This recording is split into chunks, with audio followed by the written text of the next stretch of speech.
మరి అదే కాకుండా మరి ఈరోజు ఒకటే ఈ కూటమి ప్రభుత్వం, ఎందుకంటే కూటమి ప్రభుత్వం అని ఎందుకు చెప్తున్నానంటే ఈ కూటమి ప్రభుత్వంలో భారతీయ జనతా పార్టీ కూడా భాగ్యస్వామి కాబట్టి ఈరోజు మనం చూస్తున్నాం కేంద్ర ప్రభుత్వం కూడా మరి ఈరోజు వక్ఫ్ సవరణ చట్టం అని చెప్పి ఈరోజు తీసుకురావడం జరిగింది. ఈరోజు దేశవ్యాప్తంగా ఈరోజు ముస్లిం సంఘాలు కానీ ముస్లిం ప్రజలందరూ కూడా పెద్ద ఉద్యమాలు చేయడం జరుగుతుంది.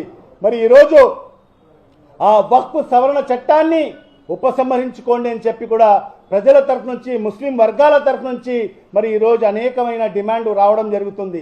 మరి ఎంత వచ్చినా కూడా ఈరోజు కేంద్ర ప్రభుత్వానికి చీమ కుట్టినట్టు కూడా లేదు. మరి ఆ దిశలోనే వైఎస్ఆర్ కాంగ్రెస్ పార్టీ మన ప్రియతమ నాయకుడు శ్రీ వైఎస్ జగన్మోహన్ రెడ్డి గారు కూడా మొదటి నుంచి కూడా మరి ఏదైతే వక్ఫ్ అమెండ్మెంట్ చట్టాన్ని పూర్తిగా వ్యతిరేకించడం జరిగింది. మరి పార్లమెంట్లో కూడా మా పార్టీ వైఎస్ఆర్ కాంగ్రెస్ పార్టీ ఈ బిల్ని పూర్తిగా వ్యతిరేకించడం జరిగింది. మరి ఈ సందర్భంగా దీనికి సంబంధించి ఈరోజు కేంద్ర ప్రభుత్వం మరి ఈరోజు దాంట్లో భాగస్వాములైన ఈరోజు ఈ రాష్ట్ర ప్రభుత్వం కూడా వక్ఫ్ ఆస్తుల్ని మరి ఏదైతే మరి ఆక్రమించుకోవాలి, మరి దానికి దురాక్రమణకు గురి చేయాలి అనే ఆలోచనతోనే మరి ఈరోజు ఈ రెండు ప్రభుత్వాలు ముందుకు వెళ్తున్నాయని చెప్పి కూడా ప్రజలకు తెలియజేసుకుంటున్నాను. మరి ఈరోజు ఈ వక్ఫ్ సంబంధించిన ఏదైతే చట్టానికి సంబంధించిన సవరణకు సంబంధించిన 44 సవరణకు సంబంధించిన చట్టాలని పెట్టడం జరిగింది. దీన్ని పూర్తిగా మనం వ్యతిరేకిస్తున్నాం. ఎందుకంటే ఇది ఎంతో ఈ రాష్ట్ర విభజన అయిన తర్వాత మరి ఆనాడు మనకు కల్పించిన హక్కులకు సంబంధించిన రాజ్యాంగం కల్పించిన హక్కులకు సంబంధించి మరి గతంలో మనకు సంబంధించిన మన ముస్లింలకు సంబంధించిన ఏదైతే మసీదులు ఉన్నాయో మరి దర్గాలకు సంబంధించిన ఉన్నాయో మరి ఆషిర్ ఖాన్లకు సంబంధించిన దానికి సంబంధించిన ప్రాపర్టీసు దానికి సంబంధించిన ఆస్తులు మరి ఈరోజు అన్యక్రాంతం చేసేదానికోసం ఈరోజు ఈ ప్రభుత్వం ఈ సవరణలు తీసుకురావడం జరిగింది. దాంట్లో ప్రధానమైనది ఏంటంటే మరి ఈరోజు వక్ఫ్ అనేది ఒక్కసారి ఎవరైనా వక్ఫ్ చేస్తే అది జీవితకాలం అది వక్ఫ్గానే ఉంటుంది. మరి అది అల్లాహకు సంబంధించిన ఆస్తిగా మనము ముస్లిం సోదరులందరూ కూడా పరిగణించడం జరుగుతుంది.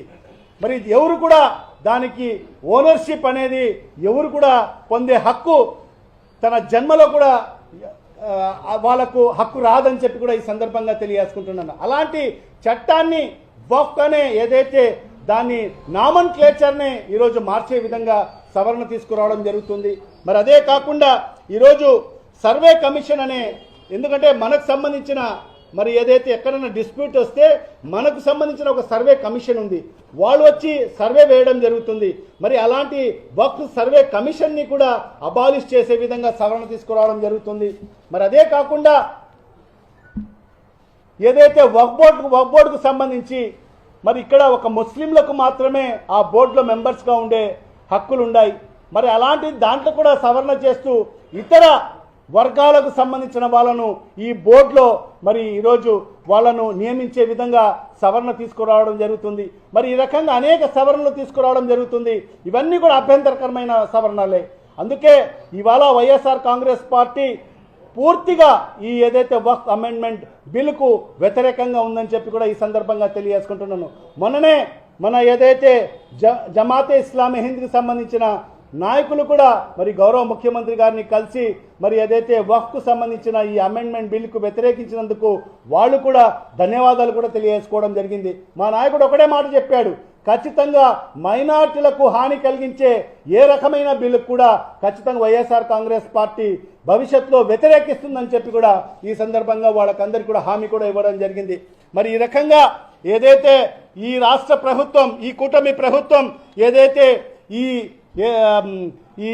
ఈ జీవో ఎంఎస్ నెంబర్ 47ని ఏదైతే విత్డ్రా చేసుకుందో ఖచ్చితంగా మేము ఏదైతే న్యాయ పోరాటం చేస్తాం, ఖచ్చితంగా ఇన్ ది కోర్ట్ ఆఫ్ లాలో మేము పోరాడతాం. ఖచ్చితంగా మన హక్కులు రాజ్యాంగబద్ధంగా ఏదైతే కాన్స్టిట్యూట్ చేసిన ఆ బోర్డుని మరి ఏదైతే కొనసాగించే విధంగా మరి ఏదైతే కోర్ట్ ఆఫ్ లాలో మేము దానికి సంబంధించి పోరాడతామని చెప్పి కూడా ఈ సందర్భంగా తెలియజేసుకుంటూ మరి ఈరోజు ఈ ప్రభుత్వం ఒకటే కోరుకుంటున్నాను, మీరు మైనార్టీ సామాజిక వర్గాలకు ఎలాంటి మరి ఇప్పటి ఈ 6 నెలలు ఎలాంటి న్యాయం చేయలేదు. మరి అలాంటిది మరి ఈరోజు ఉన్న బోర్డులను కూడా ఉన్న పలంగా మీ స్వార్థ కోసం, మీ స్వార్థ రాజకీయాల కోసం, మీ నాయకులకు దాంట్లో అవకాశం కల్పించాలని చెప్పి, మరి అదేవిధంగా వక్ఫ్ బోర్డు ఆస్తులు కాజేయాలని చెప్పి మీ అనుయాయులను దాంట్లో మెంబర్లుగా పెట్టుకొని వక్ఫ్కు సంబంధించిన ఆస్తులన్నీ కూడా మీరు దురాక్రమణ చేయాలి అనే ఆలోచనతోనే మరి ఇలాంటి ఏదైతే ఉపసంహరణ సంబంధించిన ఈ జీవోలు తీసుకురావడం జరిగిందని చెప్పి కూడా మరి హెచ్చరిస్తూ ఖచ్చితంగా మేము పోరాటం చేస్తాం. ఖచ్చితంగా ఆ బోర్డును ఖచ్చితంగా పనిచేసే విధంగా మరి ఈ ప్రభుత్వం కల్పించాలని చెప్పి కూడా డిమాండ్ చేస్తూ, మరి రాబో రోజుల్లో కూడా మైనార్టీల తరఫు నుంచి వైఎస్ఆర్ కాంగ్రెస్ పార్టీ అన్ని విధాలుగా మైనార్టీల పక్షపాతిగా ఉంటూ మైనార్టీలకు ఎక్కడ అన్యాయం జరిగినా కూడా పోరాడతామని చెప్పి కూడా ఈ సందర్భంగా